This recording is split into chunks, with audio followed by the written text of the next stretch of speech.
Hello friends, this is Tushar sir and welcome to my channel Easy Physics by Tushar sir. Here you will get all the concept of physics, exercise, numericals of 11th and 12th standards physics subject. Today I am going to take lecture physics class 12th. Chapter will be alternating current and today's topic will be LCR series AC circuit. आज का जो आपका topic है वो आपका है LCR series AC circuit with the help of analytical method. विश्लेषणात्मक हल के थ्रू आप LCR सर्किट में आप करंट फाइंड आउट करोगे. इसके लास्ट लेक्चर में मैंने आपको बताया था कि LCR सर्किट में with the help of phasor diagram के हेल्प से आपके करंट को किस तरीके से आपने फाइंड आउट किया था. करंट कितना आया था, अगर आपके पास LCR तीनों सर्किट है तो करंट कितना आया था, I=V/Z. Z क्या है, Z इज द इम्पीडेंस यानी कि पूरे सर्किट का नेट रेजिस्टेंस, उसको आप बोलते हो Z. प्रतिबाधा Z की वैल्यू कितनी आई थी, Z=√R² plus XL minus XC का whole square when VL is greater than VC. अगर VL is greater than VC है तो XL माइनस XC होगा और अगर VC is greater then VL है तो XC माइनस XL आपका वहां पर हो जाएगा. ओके, तो उसमें कोई टेंशन लेने वाली बात नहीं है. ठीक है, फेज डिफरेंस कितना आया था, तो फेज डिफरेंस का भी आपने फॉर्मूला निकाला था tan phi XL minus XC upon R और आपने फेजर डायग्राम ड्रॉ किया था. अब सेम फॉर्मूला सेम आपको LCR सर्किट के लिए आपको करंट फाइंड आउट करना है with the help of analytical method. तो अब एनालिटिकल मेथड के थ्रू कैसे करोगे वो समझो. हमारे पास कोई सर्किट है L C एंड R. यहां पर मैंने इसको AC वोल्टेज से कनेक्ट किया. ये है L इंडक्टर, ये है कैपेसिटर और ये है रेजिस्टेंस. यहां से मैंने वोल्टेज कितना सप्लाई किया, V=Vm sin ओमेगा t. ये है इंडक्टर. ये तो इंडक्टर का वोल्टेज ड्रॉप कितना VL और इंडक्टर का जो वोल्टेज ड्रॉप होता है आपने पढ़ा है, आपने इसके प्रीवियस वाले चैप्टर जो था आपका इलेक्ट्रोमैग्नेटिक इंडक्शन, वहां पे आपने पढ़ा था इंडक्टर का जो वोल्टेज ड्रॉप होता है. बात समझो आप, इंडक्टर का जो वोल्टेज ड्रॉप होता है E आपने देखा था L/di/dt और E को या V आपने लिख दिया था EMF. रेजिस्टेंस का जो वोल्टेज ड्रॉप होता है वो कितना होता है I/R और कैपेसिटर का जो वोल्टेज ड्रॉप होता है वो होता है Q/C. ये आपने सेकेंड चैप्टर में है, सेकेंड चैप्टर ये आपने ऑलरेडी पढ़ लिया है. इंडक्टर के केस में वोल्टेज ड्रॉप L/di/dt ये आपने थर्ड चैप्टर में पढ़ा है. रेजिस्टेंस के लिए वोल्टेज ड्रॉप कितना I/R और ये कैपेसिटर का जो वोल्टेज ड्रॉप होता है वो होता है Q/C. ये आपका सेकेंड चैप्टर में. ठीक है, तो आप यहां पे ये VL कितना L/di/dt. ये कैपेसिटर का वोल्टेज ड्रॉप कितना Q/C. ये रेजिस्टेंस का वोल्टेज ड्रॉप कितना I/R. आपने वोल्टेज कितना सप्लाई किया Vm sin omega t. That voltage will be divided into 3 parts and current will be same. Current तो सब में सेम होगा, जितनी करंट इंडक्टर में होगा उतना ही करंट कैपेसिटर में, उतना ही करंट आपका रेजिस्टेंस में. चल, अब मैंने वोल्टेज कितना सप्लाई किया Vm sin omega t Vm sin omega t मैंने सप्लाई किया. ये तीन जगह पे ड्रॉप आपका होगा, इंडक्टर का वोल्टेज, कैपेसिटर का वोल्टेज प्लस रेजिस्टेंस का वोल्टेज. चल, Vm sin omega t should be equal to inductor का वोल्टेज कितना L/di/dt प्लस कैपेसिटर का वोल्टेज कितना Q/C एंड रेजिस्टेंस का वोल्टेज कितना, प्रतिरोध का I/R. ये आपके पास एक इक्वेशन हो गया. ठीक है, आपको करंट फाइंड आउट करना, बट यहां पे देखो कई वेरिएबल्स हैं, di/dt है, Q है, I है, तो यानी कि आपको यहां से देखो I निकालना है ना. तो सबसे पहले मुझे करंट फाइंड करने के लिए मैंने ये जो इक्वेशन आपको दिख रहा है, इस इक्वेशन को आप Q के फॉर्म में लेके जाओ. इस इक्वेशन को मैं Q के फॉर्म में लेके जाता हूं. किस तरीके से लेके जाओगे ये बताओ. क्या I का फॉर्मूला क्या होता है, dQ/dt. लिख सकते हो I की जगह पे dQ/dt, तो पता आपको. यहां से देखो Vm sin omega t L/d/dt into I की जगह पे अगर मैं ये लिखता हूं dQ/dt, कोई इशू वाली बात नहीं, प्लस Q यहां पर ऑलरेडी है. पूरे इक्वेशन को मैं Q के फॉर्म में कन्वर्ट कर देता हूं. I की जगह पे dQ/dt, तो dQ/dt इंटू R.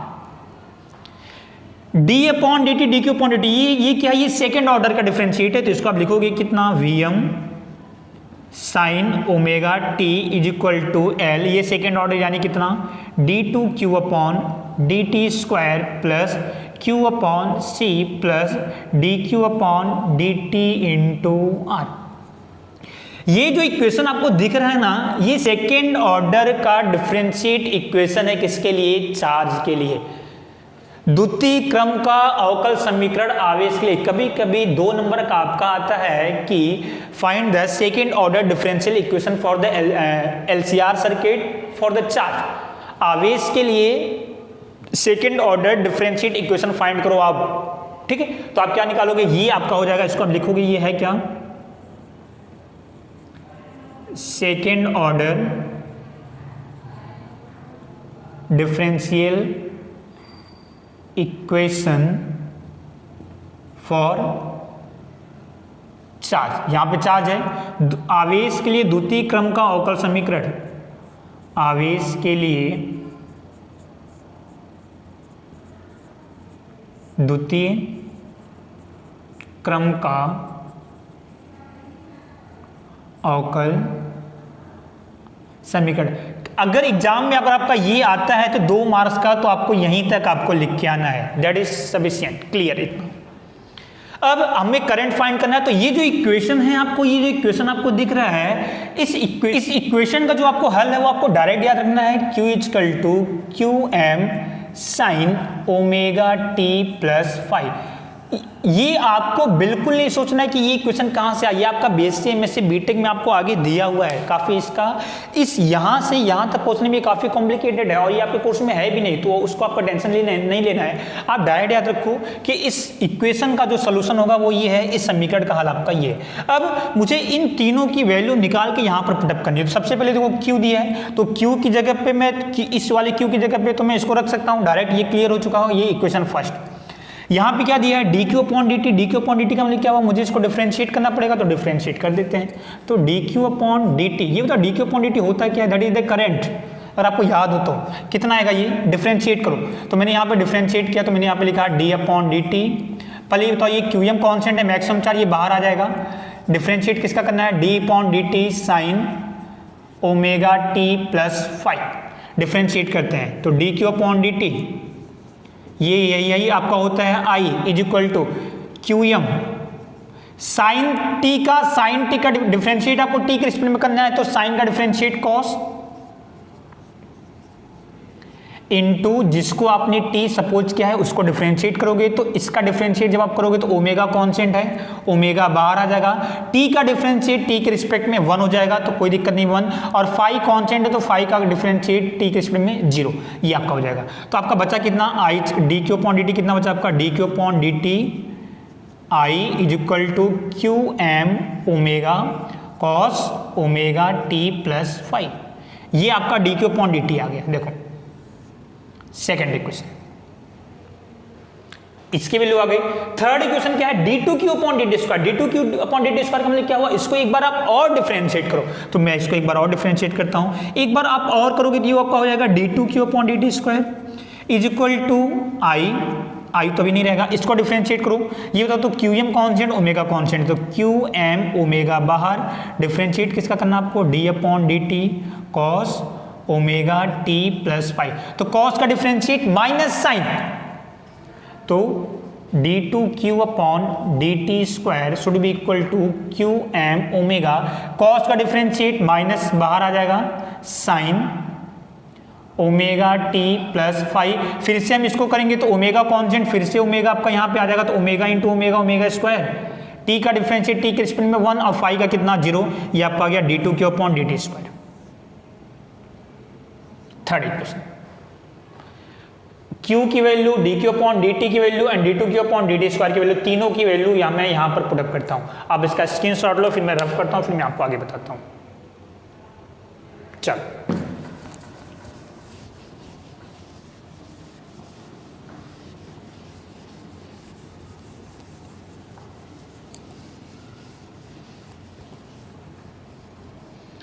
देखो, मैं यहाँ पे इक्वेशन मैंने लिखा, हमारे पास इक्वेशन कितना था, V M sine omega T is equal to L D two Q upon D T square plus Q upon C plus D Q upon D T into R. ये हमारे पास इक्वेशन था। अब मैं वैल्यू पुटअप करना start करता हूँ। सबसे पहले V M sine omega T should be equal to L D two Q upon D T square, that is the कितना माइनस बाहर Q M omega square sine omega T plus five plus Q की value ये है Q M sine omega T plus five divided by C plus D Q upon D T ये है कितना,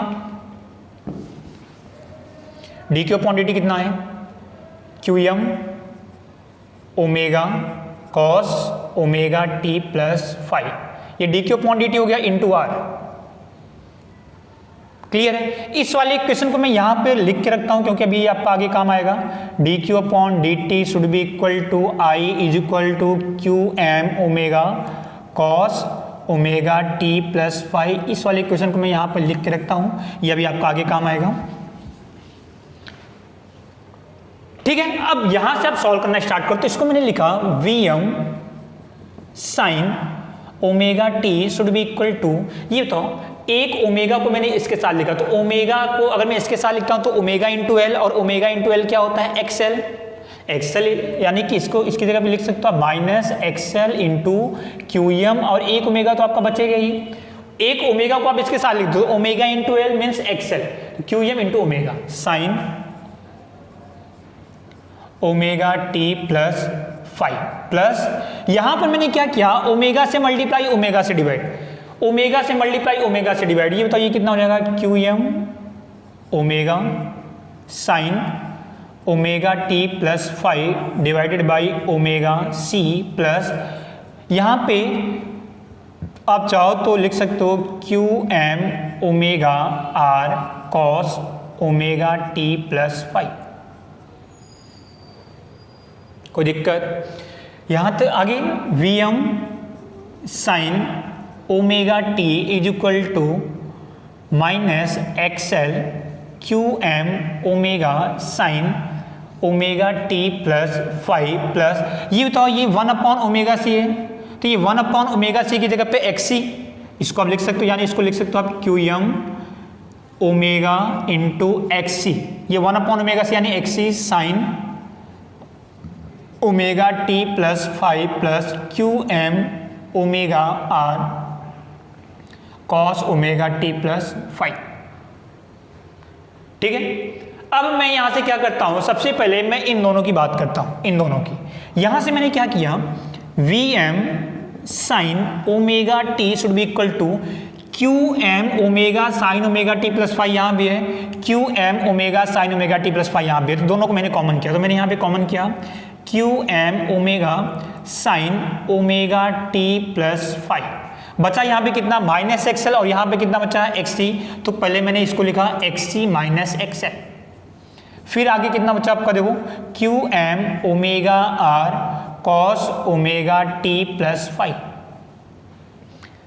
कोई दिक्कत? यहां से कोई दिक्कत नहीं। अब यहां पे समझो क्यू एम ओमेगा यहां भी है, क्यू एम ओमेगा यहां भी है, क्यू एम ओमेगा कम, कितना हो गया देखो V M sine omega T should be equal to Q M omega को मैंने कॉमन किया, क्यू एम ओमेगा कॉमन किया तो बचा कितना अंदर देखो sine omega T plus five into X C minus X L plus Q M omega common R cos omega T plus five. काफी कॉम्प्लिकेटेड हो जा रहा है यहाँ पे। अब देखो इसके बाद से आपको क्या करना है, मैंने आपको इसके लास्ट लेक्चर में मैंने आपको लास्ट में एक डायग्राम बताया था, फेजर डायग्राम, अगर आपको याद हो तो इस तरीके से कोई डायग्राम था, ये फाई एंगल था, ये जेड था, ये आर था और ये एक्सी माइनस एक्सएल था। ये एक्सएल माइनस एक्सी है तो भी कोई दिक्कत वाली बात नहीं है, एक्सी माइनस एक्सएल है तो भी कोई दिक्कत वाली बात नहीं, उसका टेंशन बिल्कुल मत लेना। मैंने यहां पर आपको एक्सएल माइनस एक्सी बताया था, तो वहां पर एक्सएल की वैल्यू एक्सी से ग्रेटर थी, तो उसका कोई टेंशन नहीं है कि एक्सएल बड़ा है कि एक्सी छोटा है, उसका कोई टेंशन वाली बात नहीं है, ठीक है। तो ये आपको मैंने इसके लास्ट लेक्चर मैंने आपको बताया था। अब मुझे अभी बताओ यहां पर मैंने क्या किया, मैंने जेड से पूरे इक्वेशन को मल्टीप्लाई किया जेड से डिवाइड, तो जेड से मल्टीप्लाई एंड जेड से डिवाइड, पूरे इक्वेशन को जेड से डिवाइड, तो यहां भी जेड आ जाएगा और यहां भी जेड आ जाएगा। चलो इसको सॉल्व करते हैं, तो Vm sine omega T equal to Q M omega Z is equal to sine omega T plus five into X C minus X L upon Z. ये तो base upon hypotenuse, base upon hypotenuse, ये बताओ ये आपका क्या होगा, कॉस होगा ना, X C minus X L upon Z.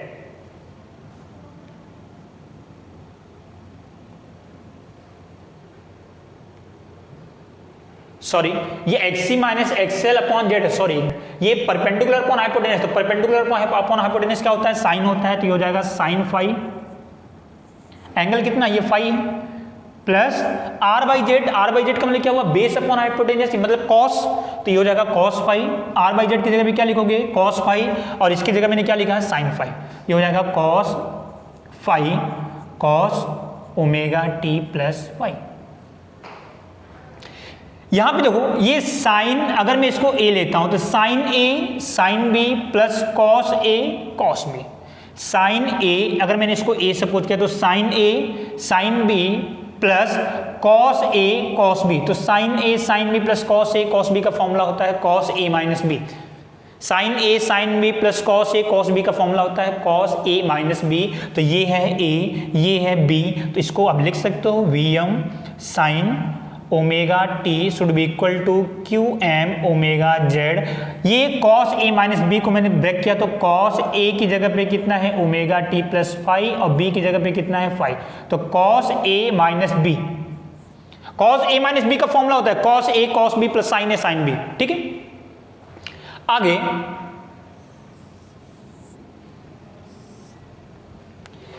Five से five will be cancel out, बचा कितना Vm sine omega T should be equal to Q M omega Z Q M omega Z, ठीक है। 5 से 5 कैंसिल कितना कॉस ओमेगा टी, ये हमारा final equation. अब अगर मैं यहां पर मैं मैक्सिमम की बात करता हूं, मैक्सिमम की बात, ये बताओ अगर मैं मैक्सिमम की बात करता हूं फॉर मैक्सिमम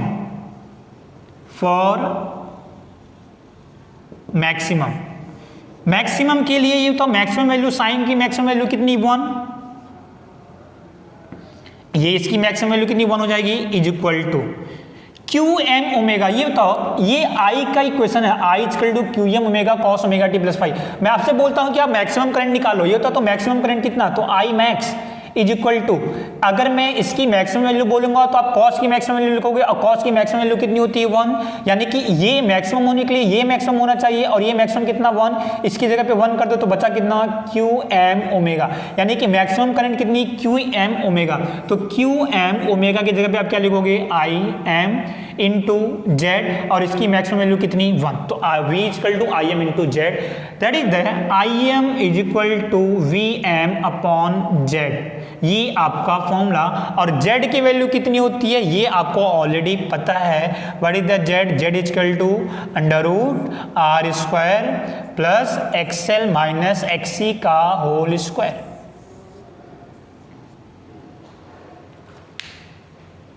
क्लियर समझ में आ गया। I M equal to V M upon Z, Z की जगह पे क्या आपका आ जाएगा under root R square plus X L minus X C का होल स्क्वायर। तो इस तरीके से आपने एलसीआर सर्किट का with the help of analytical method, इसको आप 1 से 2 बार प्रैक्टिस करोगे तो आपको समझ में आ जाएगा, कुछ भी नहीं इसमें। ये आपका डेरिवेशन आपका एग्जाम में आता है 4 मार्क्स का, काफी इंपॉर्टेंट डेरिवेशन है। तो एनालिटिकल मेथड के थ्रू आप एलसीआर सर्किट में करंट की वैल्यू फाइंड आउट करो, ठीक है। तो आपको इस तरीके से करना है। तो ये आपका टॉपिक, आपका ये भी टॉपिक कंप्लीट हुआ। ओके, तो आज की क्लास को मैं यहीं पे कंप्लीट करता हूँ। Thank you so much.